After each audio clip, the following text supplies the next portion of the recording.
So this presentation, basically, I will just cover roads and highways preparation of DPR when we go for the design of the project. This is a very vast field. Every slide can be taken for one hour, but I will cover it. I will try to cover all the aspects within a very short time span, so that you can have a overall grip of the project. The this presentation covers these are the things. I will give a brief introduction. What is DPR? Why? When it is prepared? Then overview of the topic. Then basic fundamentals. Some major activities for the detailed DPR. And to achieve these major activities in brief, what is the state of art concepts nowadays are taken up, and evolution in the field, because roads and highways is a very vast. From the beginning it is coming long 1,000 years ago, but how it has evaluated in India and now where we stand, it will be there. At the end I will give a brief journey to the career path and job opportunities. So basically, what is DPR? All these discussions are related to roads and highways field, including structures and all preparation at the detail design stage. So this is a project report phase that provides summary specification, engineering designs of main and support infrastructures. It also leads to finalization of pre-construction costs like land acquisition, utility, rehabilitation, and resettlement. That is R&R. DPR also provides summary of financial aspects, including sustainability. That is, which type of package it will come in, EPC or HAM or BOT. Also, this will cover the requirement of statutory clearances and what are the forms to be fill up for forest, wildlife, environmental, etc. So when we are going for the DPR, initially when a project is conceived, first it is going for inception report, then a feasibility report. Feasibility means the project is feasible by through various means. It is feasible. After that, DPR steps come up to coming up this proposal. After investment proposal are finalized through feasibility stage, DPR preparation takes place, and here capital cost and other facilities are finalized. Once feasibility of a project is confirmed and approved, it goes for detailed preparation. It is basically further planning and detailed implementation of the project. So who goes for the DPR preparation? Initially, this project is considered by government departments, various governments. Then consultant firms are responsible for preparation of DPR by bidding, and this is awarded by the government agencies. There are funded projects like World Bank, ADB, JBIC, Japan banks, all these funds and funded projects. They need specialist consultants for this DPR preparation. That is mandatory for them. And subsequently, this DPR are engaged by consultancy firms. Then some government agencies are there who prepare DPR by their in-house resources, and these are mainly consultants nowadays are preparing detailed project report for the government. Comes the overview of a topic, that is major stage. Major stage are DPR. DPR is a very vast, I tell you. So before going through preparation of DPR, we divided it into 4 parts. That is part 1, regular deliverables as per TUR, terms of reference. There are many things mentioned in the terms of reference. I will go to the scope, that is TUR scope, in the later part of this presentation. Part 2 covers the land acquisition formalities, which includes the schedules as per norms and project requirement. Land acquisition is a major aspect in our roads projects here. There are a lot of formalities, like starting from gazette notification, which called small 3A, then award of this land, that is 3G. In between there are 3 capital A and 3D. Part 3 is preparation of bidding document and committee approval. We need to get approval from the planning review commission. So for that, we need to prepare all schedules and all documents. That is also part of a DPR, detailed project report. And part 4 is project clearances and closure of the services. This project clearances including utility clearances, environmental clearances, forest, wildlife clearances, everything comes under that. So that is also plays a very important role in DPR finalization. As I say that in that earlier slide, that point, the regular deliverables as per TUR. This TUR is terms of reference, that is the scope of services. This scope of services, there are huge scope of services. If you go through a terms of reference, it is about 20-30 pages scope of services. So I have summarized few to understand the brief idea of the scope. This is assessment of all reports and information about the road and its influence area, environmental social impact assessment through screening, public consultations, detailed reconnaissance, identification of possible improvement in the existing alignment and bypass, the detailed traffic studies, inventory condition surveys of the road, pavement, all these component of the structures, detailed topographic surveys, and pavement investigations. In addition to that, we need to identify strength of subgrade and source of construction materials. Detailed design for roads is cross-section, horizontal and vertical alignments, identification, the type and design of intersections. It may be interchanges, grade separated intersections are also there. The design of drainage system and disposal point for stormwater, value engineering, and project costing. Value engineering is the, we can, in the DPR stage, we can give 2-3 options, and which is the most economic option, and which will give an advantage to the client is the value engineering. And from that, we framing up the project cost. Once cost is finalized, scope covers that contract packaging and implementation schedule, EPC mode or any other modes. The strip plans showing land acquisition, how many trees are felled, clearances, everything.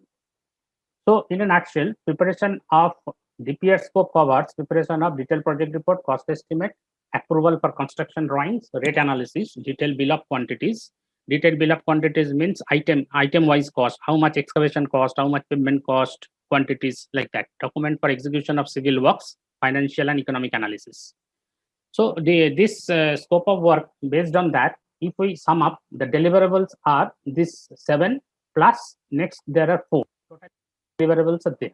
So main volume, design report, material report, environmental assessment, including EMP and RAP. EMP means environmental management plan, and rehabilitation action plan. Volume 5 is specification, technical specification, rate analysis, cost estimates, bill of quantities. Volume 9 is drawings, 10 is contract agreement, tender documents.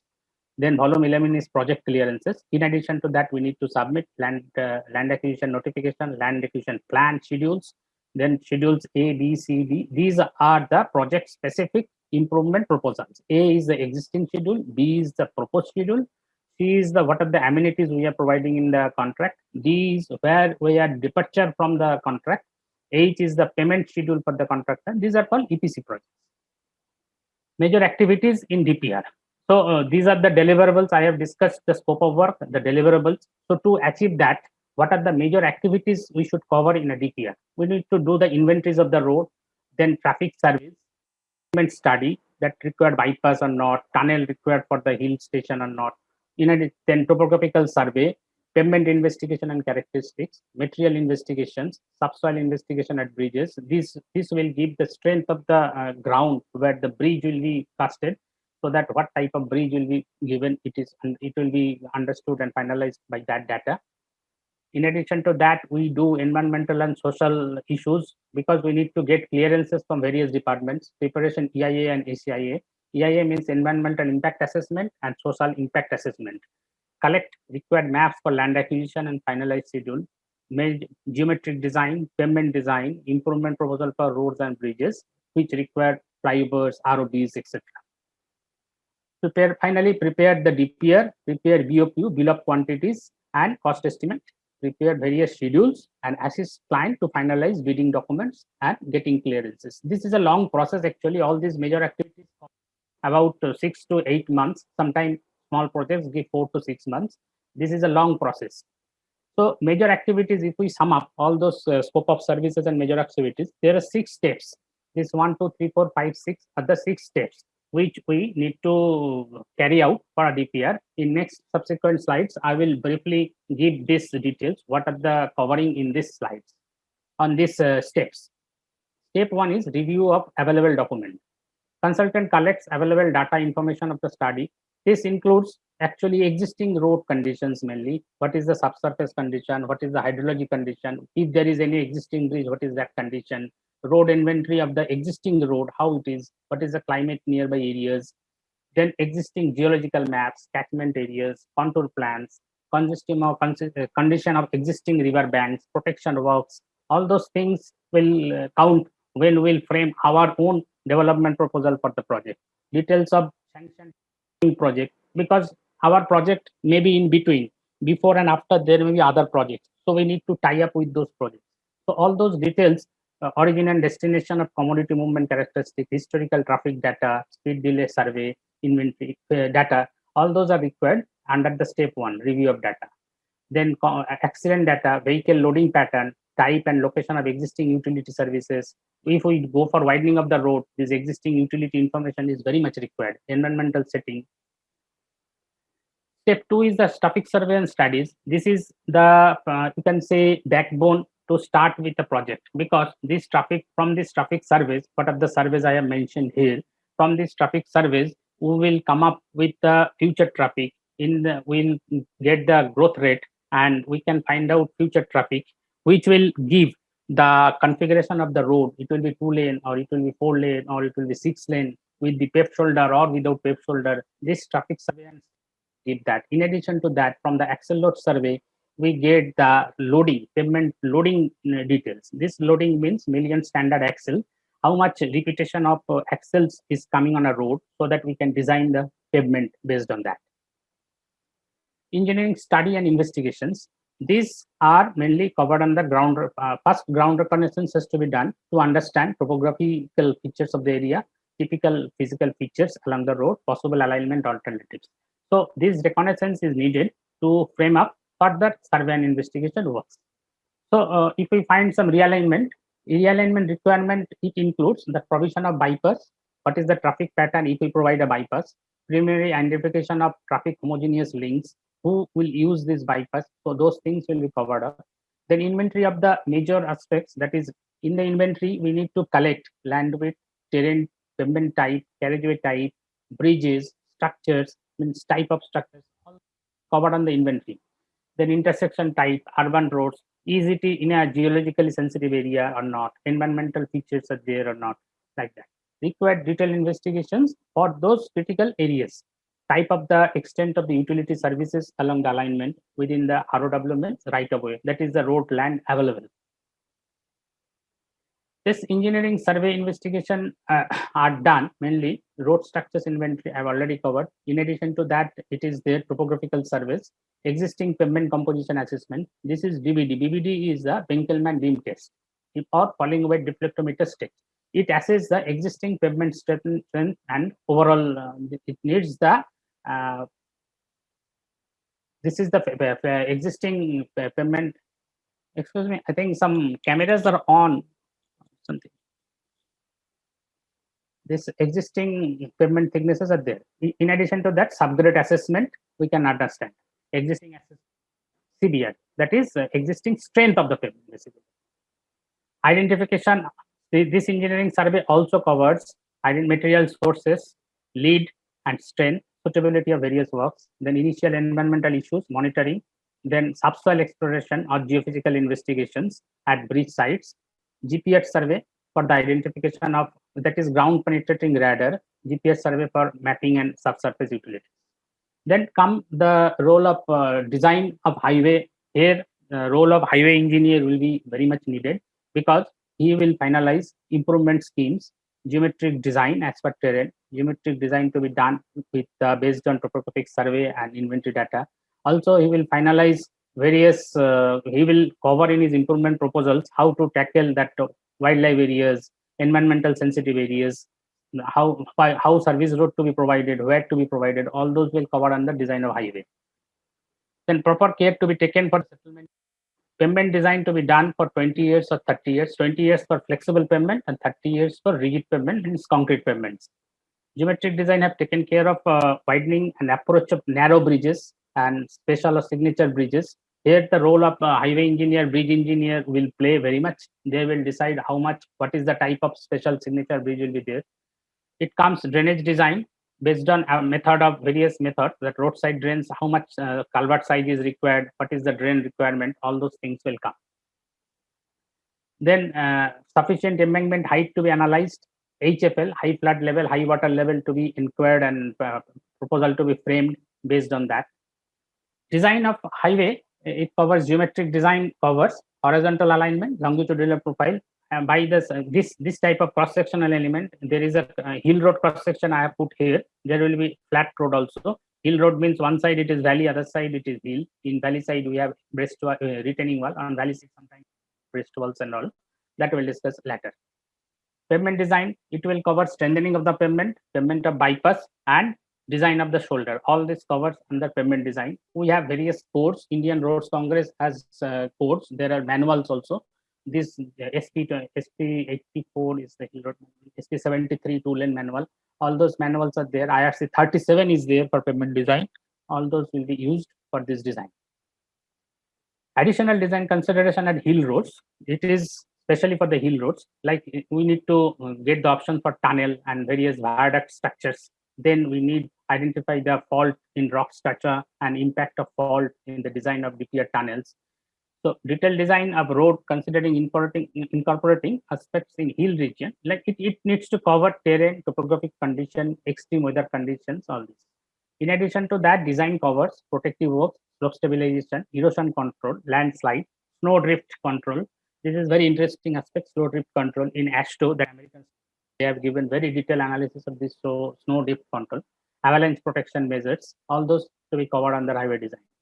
So this is a brief picture that there is a winding road and in hill area. So we can go like this alignment with a small tunnel so that we can bypass this type of alignment and provide a good smooth geometry. Design of highway also covers structures. In structures, actually, I'll not detail it not much here. This also depends. Initially, it depends on the alignment, how the alignment will come. If it is a major structure, this major structure will guide the alignment. This GAD, general alignment drawing to be prepared, and based on subsoil data, structural design has to be done. So project highway is designed on the. This is the drainage system design. Drainage system mainly required for the roadside as well as size of the culvert and project road highway designed to have well-designed efficient drainage system. While constructing the underpass, the finished road level is determined, ensuring the rainwater does not accumulate there. The drain, however, constructed is provided with proper gradient and connected to the existing outlet for final disposal. So there are erosion control measures like this four, left side four. These are various types of retaining wall. And this is the hillside. This hillside we can go the breast wall, and valley side we can go for retaining wall. Much detail discussion can be done on that, but right now I will leave it here. Just pointing out that these are also part of detailed design. Then traffic safety measures, road furnitures, road markings, those are also to be designed at the detailed design stage. Landscaping is a very important feature in road design. If you travel or see the roads in UAE, Muscat and European countries, you can find importance of the landscaping for their wide road. It is very soothing journey and smooth journey for that. So this landscaping nowadays is a very important part in our road projects also. In addition to that, nowadays there are designs include toll plaza, weighing station, parking areas, rest areas. Toll plazas, as per there is a Indian Road Congress Code 84. At every 50 kilometer, we need to put weighing station, parking area, and rest area, or we have to put petrol pumps, first aid, medical areas. All those facilities are provided. These are now more or less mandatory for highways projects, and designer need to concentrate, find out places for that during his design operation. Fifth step is environmental and social impact assessment. This is detailed design when it passes through forest land, when it passes through wildlife. These are very important.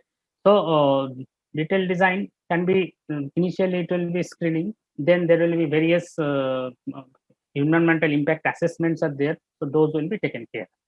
DPR gives special attention to the environmental enhancement measures, cultural property enhancement along highway, by bus bays and bus shelters, including review of their location, highway landscape, enhancement of highway side water bodies, redevelopment of borrowed area located on public land. In social assessment, we need to conduct baseline socioeconomic and census survey to assess the impact on people. Socioeconomic survey will establish the benchmark for monitoring R&R activities. That means rehabilitation and resettlement. It is a very important aspect in places in India, in rural areas. This resettlement and rehabilitation is very important when we go for land acquisitions. Social assessment is conducted for entire project, identify mechanism to improve project designs to meet the needs of the different stakeholders. A summary of stakeholder discussions also to be there, to be attached, how the project design, this is the part of our project also. Step 6 is estimation, economic and financial analysis. This detailed estimate for quantities considering design, waterfall diagram, project cost for entire project, including cost of environmental, social safeguard, all this there. Ministry of Roads and Highways and Transport, MORTH, has got data book. We use that and the market risk. Detailed analysis for computing the unit rates for different items of works to be done. Unit rate analysis taken into account, including various inputs and basic rates, suggested location of plants, respective lead distances, mechanized construction, etc. So carry out quantity of bitumen, steel, cement likely to be used in the project, from where to be bring, all those things are covered under estimation and rate analysis chapter. Cost estimate, then it is find out the cost estimate of the project facilities, apply them centers charges as per standard norms, like how much supervision will be there, what will be overhead, all those. Find out finally cost estimate excluding land acquisition, then add all those land acquisition, shifting of utilities. Compare this per kilometer. TPC is the total project cost given in detailed justification for cost. We need to give detailed justification of the cost. Unless we have a good detailed project report, this giving this justification will be very difficult. Nowadays, this justification giving is a very important part at the end of the project before going to the tender. Finally, we need to, based on the cost, we need to finalize the package, construction period, and how much escalation during the construction period we get. This, for that, we need to discuss with the client and finalize the package size and fixing the construction period. Next step is the economic analysis and financial analysis. These two I will not discuss much here because this is the mainly job at the feasibility stage. But in the detail engineering stage, we do it mainly financial analysis, because this cost is, when we do the feasibility, there are a lot of assumptions are there, but in detail engineering, there is no assumptions, all data based. So we get the actual cost and we can finalize the modality and execution type of the project. That's why this financial analysis is very important at the detail engineering stage. So we can, based on that, we can find VGF, that is viability gap funding, then premium requirement for BOT, then hybrid annuity and EPC. There are the modes of various modes of this one. The picture which I shown here, table 11.1, it is from a project. Just this looks like how this financial statement comes and how this IRR calculates. To achieve this DPR accurately, nowadays we go for various state-of-art concept. This is recently launched in last few years. I think 5-6 years it is in good. For topographical survey, we are using LiDAR and drone, all satellite-based laser type of system. Then for traffic, we are using ATCC, automatic traffic counter system, video counting. For utility mapping, we are using GPR method. That is, these are all ground penetrating radar. These are all now for the consultancy, they are all inbuilt in that as a terms. So this left one is the GPR. This is the machine we can understand, we can find out the underground utility where it is located. This is the ATCC traffic counter, that automatic, this is the strip they fit, and when car truck passes, it counts the number. And this is the LiDAR, and this is the drone pictures. Nowadays, by drone, we can survey the areas very fast. This is just a pictorial view, that if a drone, how it captures and how laser return back its data. And this is the output of the drone survey, what we get after calculating and processing the data. This itself is a very huge task and separate aspect in the detail engineering project. In addition to that, we have survey investigation for the pavement survey. Nowadays, roughness survey are carried out by NSV. NSV is, I will detail in the next network survey vehicle. In the next slide, I will give in the detail. So this is now mandatory. National Highways has made mandatory use of national survey vehicle to enhance quality of highways. The provision has been included in the bidding document during preparation of DPR. This is now mandatory aspect in a DPR preparation. So NSV, what is gives, why it is given? It is high resolution digital camera for 3600 imageries, record imagery videos at regular interval, laser road profilometer, and other related technology to measure distress of road sections. Earlier, which usually we do by visually observations, now we can do by this profilometer and all these imageries, we can analyze correctly. NSV helps to collect data to analyze the road condition, including measurement of road surface, surface cracking, pothole, and patches. Apart from that, it provides insight related to side drains, road furnitures, etc. This is a just pictorial see of this vehicle. It covers all the details, and we can calculate all this data after doing this survey through the NSD. Another part is state-of-art concept in the erosion control and slide zone management that ensures stability of the road network. It is very important now. So provision of geogrid, Gabion wear mesh, soil anchors, rock bolting by wear mesh with boulders extending down to the riverbed, drainage of accumulated rainwater via catch drain, chute drain, etc. covered. So this is soil nailing, Gabion mesh, rock bolting, geogrid. Now specialist companies are there who are doing this with a lot of innovation and a lot of state-of-art concept. There are many companies in India has come. Few are Swedish, few are Austrian. So they are in India with India company collaboration. They are doing this state-of-art concept, particularly in hill areas of Uttarakhand and Northeast. In few of my projects, this team are engaged. So they are very specialized in this field. It comes that evaluation in the field. See, you have seen that DPR, preparation of DPR, you can now understand that how vast this field is.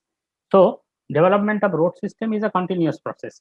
So come up to this at this level now, this is a continuous process. This process follows several steps: assessment of needs and transport options, planning of system to meet these needs, designing an economically, socially, and environmentally acceptable, robust set of roads, obtaining the required approval and financing, building, operating, and maintaining the system, providing for future extension and reconstruction, strengthening. So these are the process for several steps we need to follow. Then to achieve that goal, road and highway sector had gone through various evaluation and through some improved quality of road for commuters and transportation. Modern technologies like IT-enabled systems, like if you can now pass through toll plazas, you are using FASTag. 3-4 years before it was not that. Advanced of DPR like remote sensing and LiDAR, the drone we are using. So accurate construction can be done nowadays. Construction machineries are also now laser based and very accurate. Also to help financing, not only that DPR one. So while doing financing, so evaluation has done in the construction financing also financing part. Earlier, there was only BOQ based that we prepare BOQ, contractor do the BOQ operation. There are a lot of quantity differences and so now there are models like BOT, HAM, all these are implemented. Similarly, EPC models are also now prepared. HAM means government will pay some and private party will pay something. In BOT, concessionaire will pay. In EPC, milestone basis payments are there. So all these evaluations are going on nowadays. New softwares like MX Road, InRoads, Civil 3D, Midas, TAD, all are incorporated for faster and accurate designs. Government initiatives are continuous for way forward of Indian roads highways development. Government also taking own initiative like scheme like PMGSY, like Pradhan Mantri Gramin Sadak Yojana, Bharatmala project, SARDI for Northeast roads. These are in place. Development activities are in full swing. Also, processor evolved to faster the pre-construction activities. One of the major issue was land acquisition. So now portals like Bhumirashi has been introduced, which accurately assess land acquisition requirements, which was basic fault are now resolved mostly. So after evaluation this, now we can come to our end part of this session, which I will cover little bit career path and where the job opportunities can be for a highway engineer and similar type of engineering.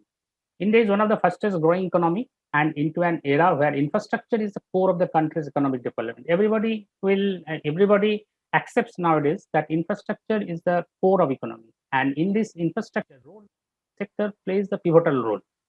This sector is the critical one in growth of Indian economy, that about 60% of goods are transported via road and nearly 80% to 85% passenger traffic by road. So it is a huge network. So, but developing is also going in very fast. India is with the 27 kilometer each day. Now we are aiming at 40 kilometer per day, and it will be achieved soon.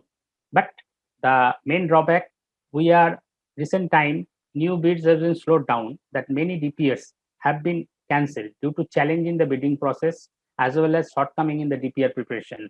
Like If we do not assess the cost properly, if we do not assess the development proposals properly, cost assessment will be wrong, then the bidding process will be wrong.